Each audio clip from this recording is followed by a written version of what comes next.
Amanda here from createyourfuture.co. So today I have Carolyn joining me. Hey, Carolyn. Hi, Amanda.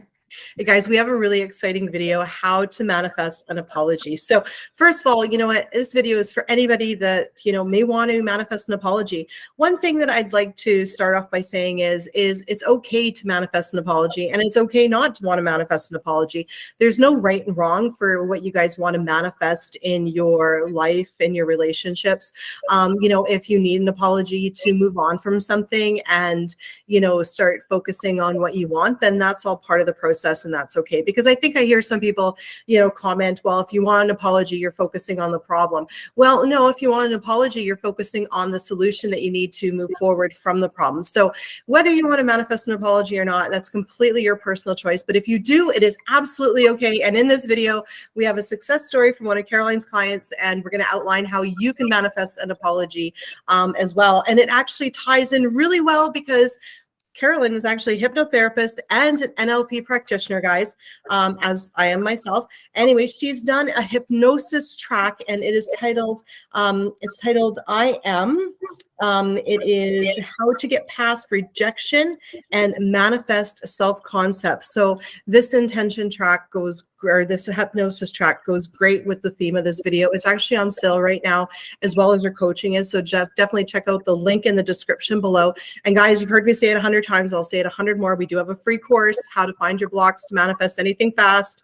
Link is in the description below. We're getting a lot of great feedback, and people are getting a lot of great results because it helps you to build your mental diet. So yeah, let's dive into this. I'm really excited for this success story.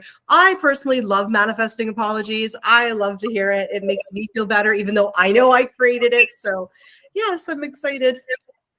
Yeah. So this client, she did manifest an apology, and the way we did it was with the technique of revision. So we're going to talk about when and why we use revision. So she had an SP, and they've been dating for a while. They were extremely busy, both of them, had very intense schedule work-wise, and they did not even live in the same city. So she had to plan dates ahead of time. So they discussed on a date. They both had that same off day, and she was really looking forward to it. She had planned a whole day of wonderful activities for them. And so finally came the day. So between the time they decided on having the date and the date, they did have communication, but it was quite short, and it was just pleasant. They did not rediscuss this big date they were going to have. So the day arrives, and she was excited, and then little thoughts start creeping in. What if he doesn't come?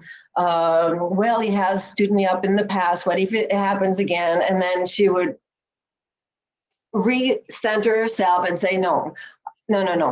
He's going to come, go back on her mental diet. And then she started thinking about, what has happened in the past when she had lived such situation where it was a no-show. And that started to give her some anxiety.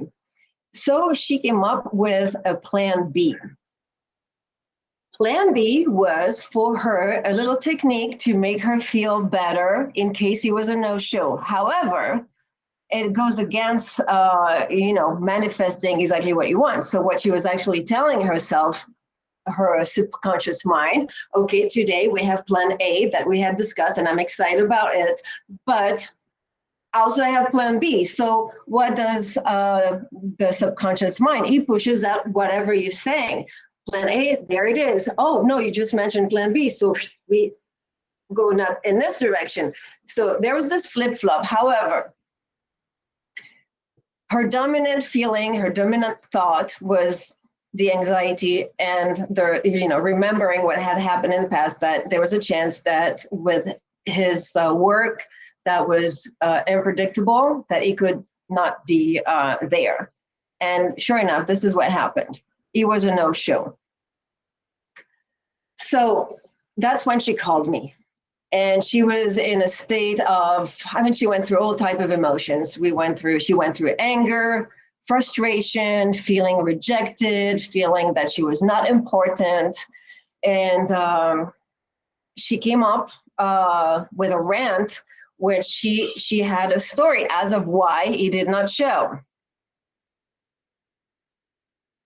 It's his day off, so most likely, as always, he would put his friends first. He probably went with them, and they went to play soccer, and he's just going to contact me at the end of the day, and it's going to be too late for our date. And you know, on and on she went. So I listened, and I said, well, this is a beautiful story you just told me. Did you actually spoke to him? No.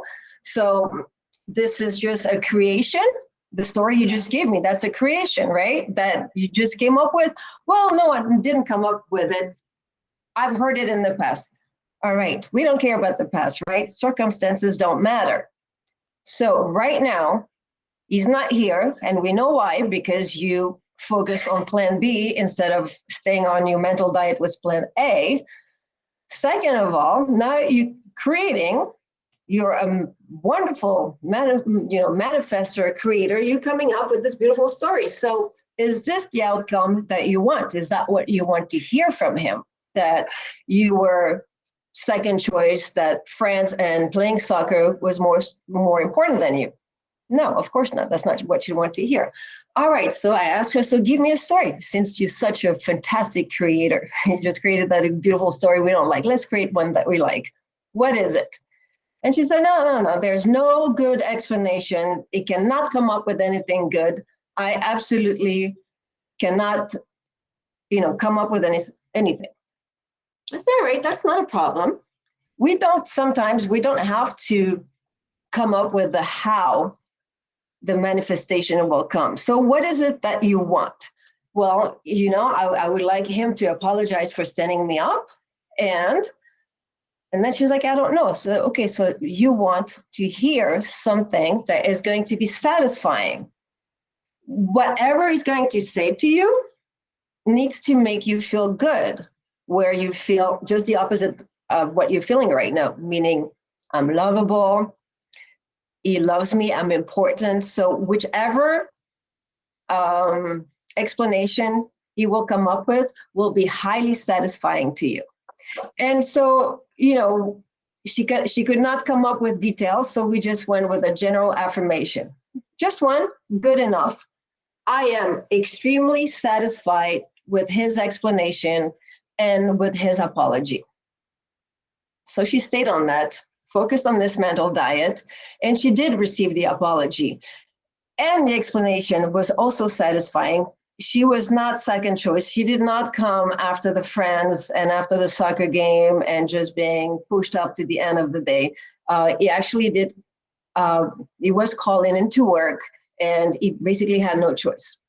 He could have let her know. That's another story. We can always, improve our manifestations, but at least she was satisfied with the explanation. She was satisfied with the apology. And the most important thing in this case is that she did feel that she was loved. She did feel that, yes, indeed, she was important to him.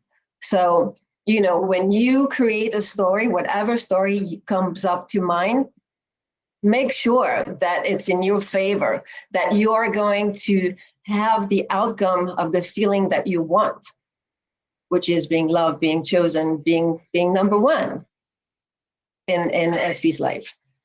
Exactly. I mean, she's going to have to take it a step further, that he's never going to stand me up, right? And definitely be on her mental diet, not to have that happen again, right?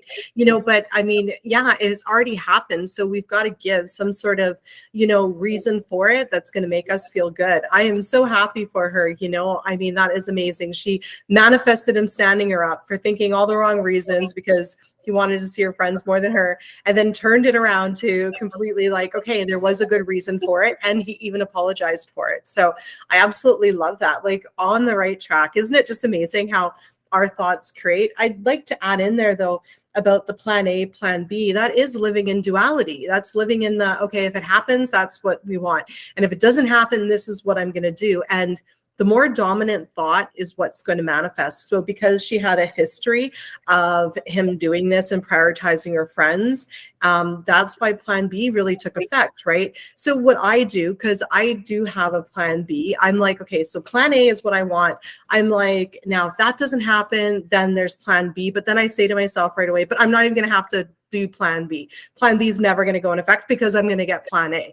But I am also the type of person that I like to have, you know, basically every scenario figured out. But then at the end of the day, after I figured it out, I don't feel any anxiety. That's the only reason why I would do it, is if I have anxiety of why plan A won't work out, and then what would I do instead? And I make sure that plan B still gets me to my end goal. So as long as your plan B is still getting you to your end goal, then you're going to be fine. But I always intend plan A is going to work. So, but what she was doing was, here's plan A, this is what I want. And then this is the technique I'm going to do if I feel rejected and stood up. Okay.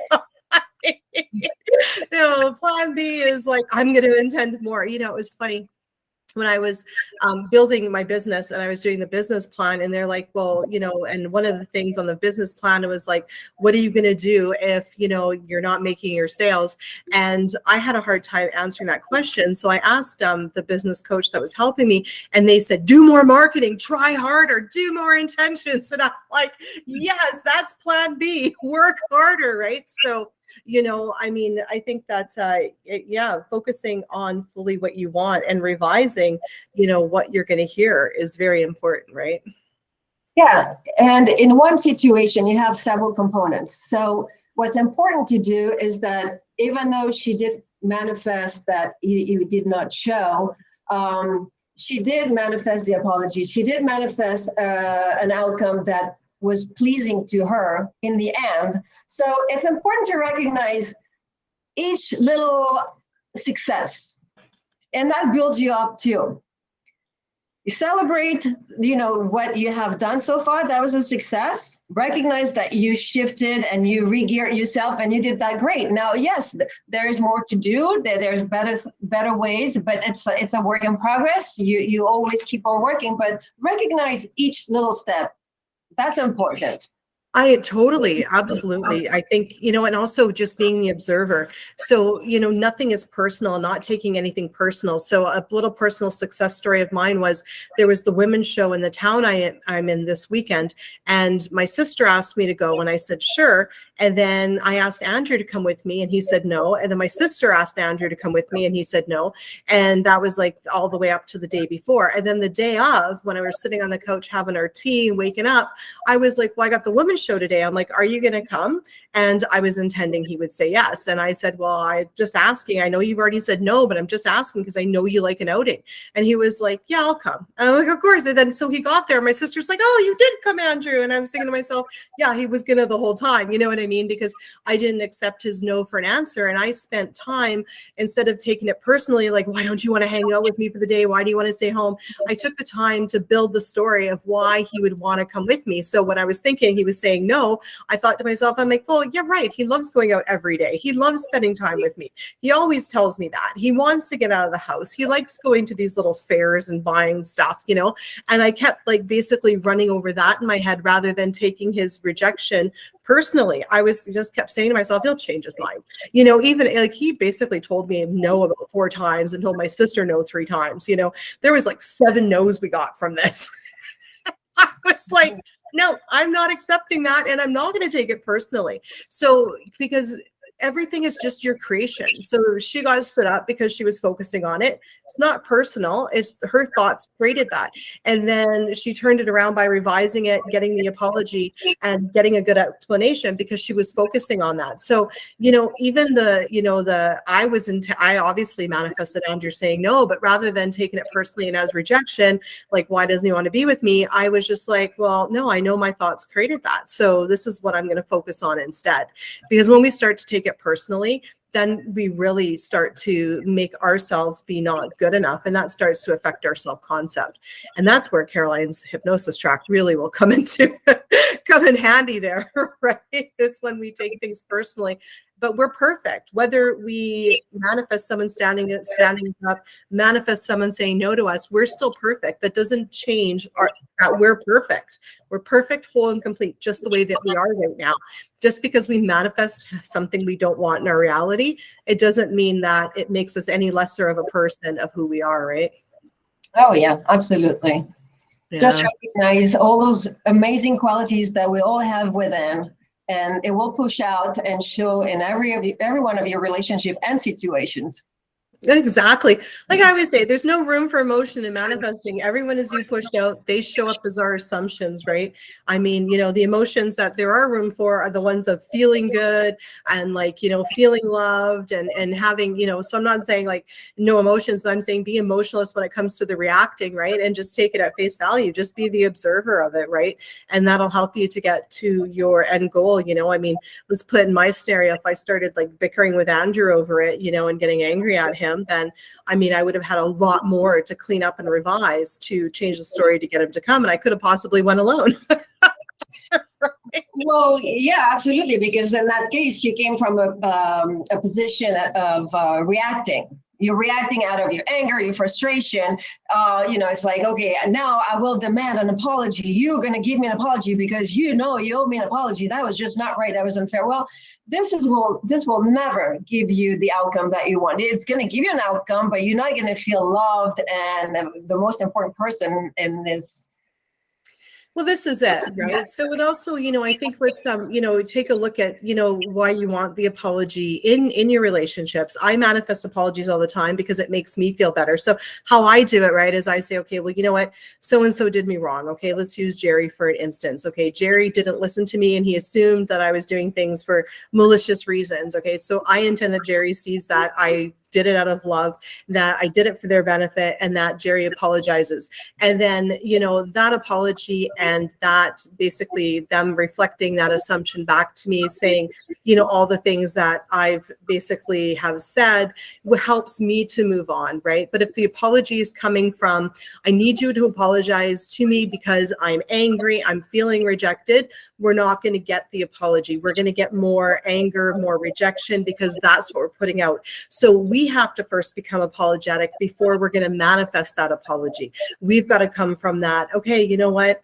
Oh, I'm like me. I'm always like, I feel bad for like creating them being angry and creating them for getting upset and creating them for like saying those things. And I intend that they feel bad too, and that they didn't mean it. And they tell me they don't mean it and they apologize.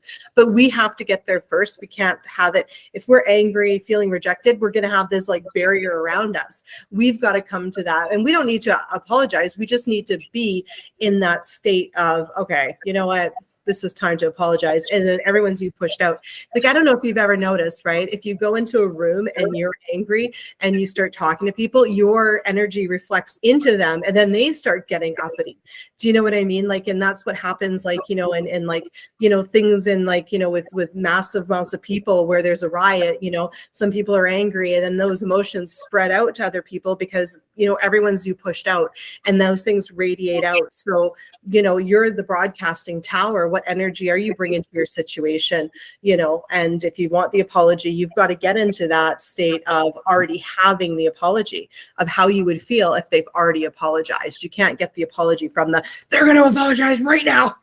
No, it doesn't work. The moment you're so angry, if you are so angry and you feel that you have some very harsh things to say, and you feel like you have to say them. So, okay, go ahead, text, but don't send them the text. Don't ever send them the text. Send it to yourself or just let it rest, cool off, maybe sleep on it, and then next day, you are going to be in a more neutral place. You can erase that text that they will never receive, right? And from this point, you rework your mind and affirm in the direction that you want to go, where there's going to be harmony and a very soft, nice apology that's going to be satisfying.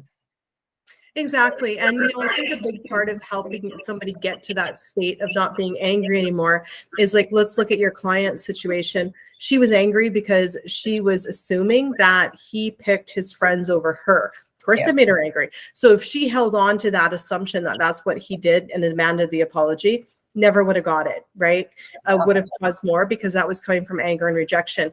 But because you guys together changed the story to, okay, this is what it could be instead, which was it was his work, and and that was okay with her. That was an acceptable reason to do this. That didn't make her angry anymore, and then intended for the apology from that platform. But just by changing the assumption that it was his work and not his friends, calmed her down to the point where, okay, you know what?